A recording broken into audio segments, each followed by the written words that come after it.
Olá!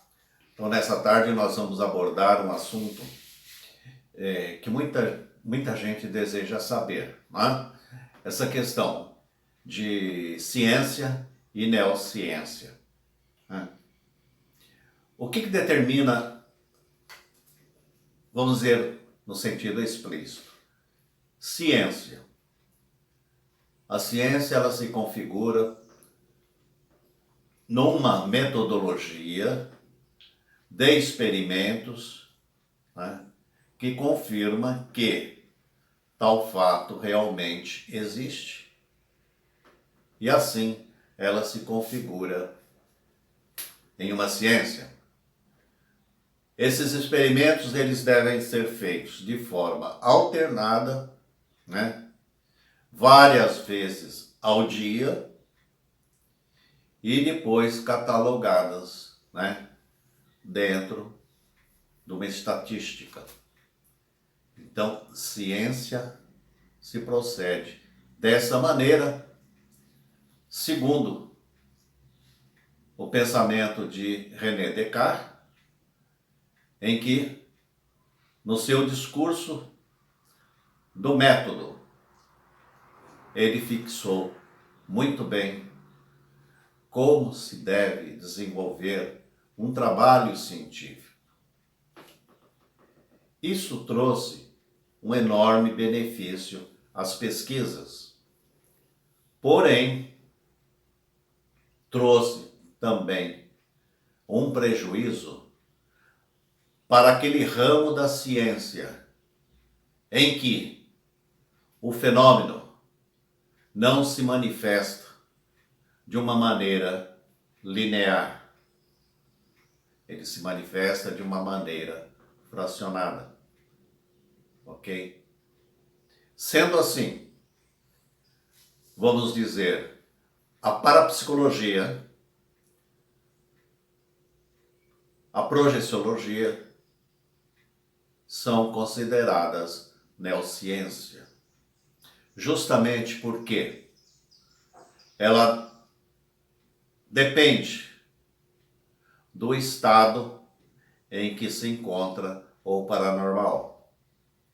E esse estado, ele não segue um sistema linear. Ele é composto por várias situações que depende única e exclusivamente daquilo que eu falo já há muito tempo, do biorritmo da pessoa.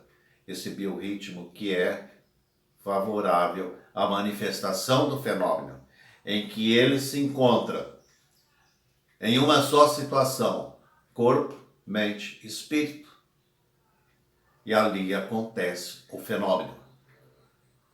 Então, o que acontece? Muitos pesquisadores, né, se interessam. Vamos examinar essa situação.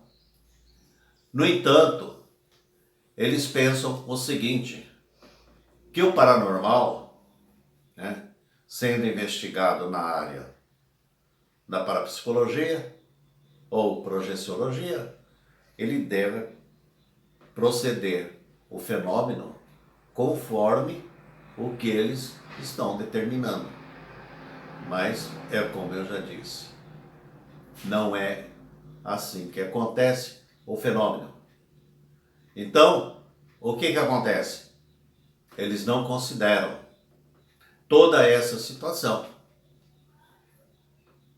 Eles não entendem que tudo depende de uma sequência de acontecimentos que vai promover um evento. E esse evento se chama manifestação, né, da paranormalidade. Justamente pela ausência do biorritmo na pessoa. Essa situação em que os seguidores de Descartes vêm há muito tempo defendendo, criou um grupo rival que se chama os vitalistas, né? Justamente os vitalistas defendem essa ideia. em que tudo depende do estado normal, natural da pessoa, em que acontece um salto energético na consciência da pessoa e ela avança, ela ganha mais clareza, ela ganha mais expansão, ela se expande, né? Isso é muito importante a gente saber do antagonismo desses dois grupos, os vitalistas e os mecanicistas, né? Então, tal qual nós sabemos que defendemos a ideia dos vitalistas, ao contrário dos mecanicistas, que afirmam que o universo é um sistema devidamente organizado, né? E hoje nós estamos aí vendo que a ciência está afirmando que o universo, ele é um universo inflacionário e ele é caótico. Então, quanto mais passa o tempo nesse sentido, os vitalistas vão ganhando mais força. Então, essa diferença, ela é muito importante para que você que pesquisa saber tudo isso, né? Se o discurso do método de René Descartes ajudou a humanidade num sentido, em outro lado não colaborou nesse sentido, justamente porque houve uma fragmentação. E essa fragmentação nós vemos na medicina, ok? Então, nós temos aí essa diferença de mecanicistas com vitalistas. Boa sorte a todos vocês e até a próxima.